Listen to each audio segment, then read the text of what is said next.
Assume that you have the flu virus and you forgot to cover your mouth when two friends came to visit while you were sick in bed. They leave, and the next day they also have the flu. Let's assume that they then spread the virus to two of their friends. Assuming this pattern continues and each sick person infects two other friends, we can represent these events in the following manner as seen. So this is a good example of what's called a geometric sequence.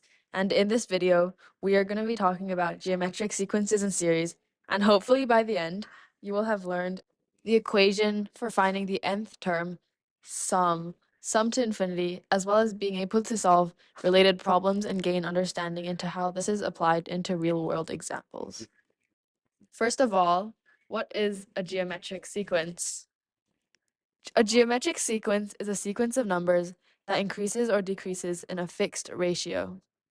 For example, 1, 2, 4, 8, 16, 32, 64, and 128 is a geometric sequence because if we take that second term and divide it by the first term, we'll see that what's actually happening here is that it's doubling all the way up into the sequence where 1 times 2 is 2, 2 times 2 is 4, 4 times 2 is 8, and this pattern continues all the way up to the final value, which is 128. Another example is 1, 2, 3, 5, 7, 8, and 10. This is not a geometric sequence because keep in mind that although this does increase, it is not a geometric sequence as it doesn't increase in fixed ratio. For example, 1 times 2 is 2, but 2 times 2 is not 3, and so on. Finally, a last example would be 150, 25, 12.5, and 6.25. And these numbers actually decrease instead of increasing. So we can see here that the pattern halves this time, where 100 divided by 2 is 50, that divided by 2 is 25, and again, this pattern keeps on going until the final value of 6.25. Here, the fixed ratio would be 1/2. Specifically, a fixed ratio is called the common ratio and is represented by a variable r in the supporting formulas. And this leads us to talk about some equations used in relation to geometric sequences. First, we will explore how to find the nth term of a geometric sequence where the equation can be represented like this. To find the nth term, which is the term you are trying to find, you multiply the first term of the sequence with the common ratio to the power of n minus 1. The common ratio can be a whole number, a positive or negative number, a fraction, a decimal, or a percentage. Now let's try to apply this new knowledge to a worked example. This worked example is to find the 18th term of the geometric sequence 3, 6, 12, 24, and 48. So firstly, we've got to work out what the common ratio is, and because we've been told that this is already geometric, we know that we're looking for a ratio. So we're going to do that by taking the second term and dividing it by the first term, which will get us the common ratio of 2.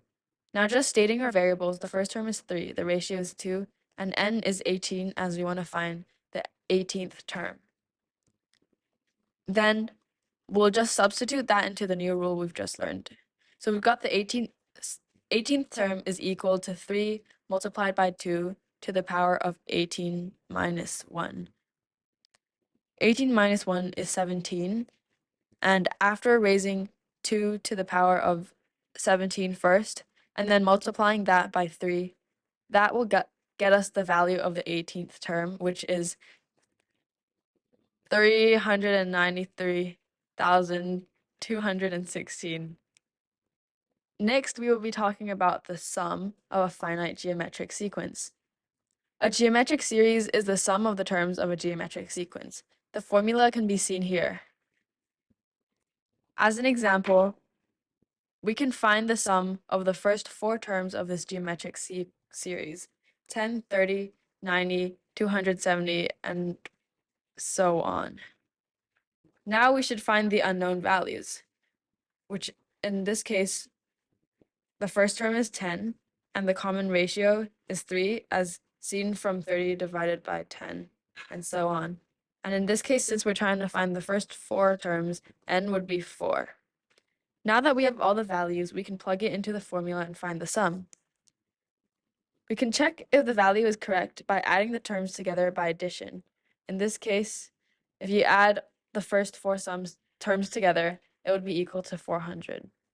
Finally, the sum to infinity formula is derived from the formula for the sum of geometric sequences.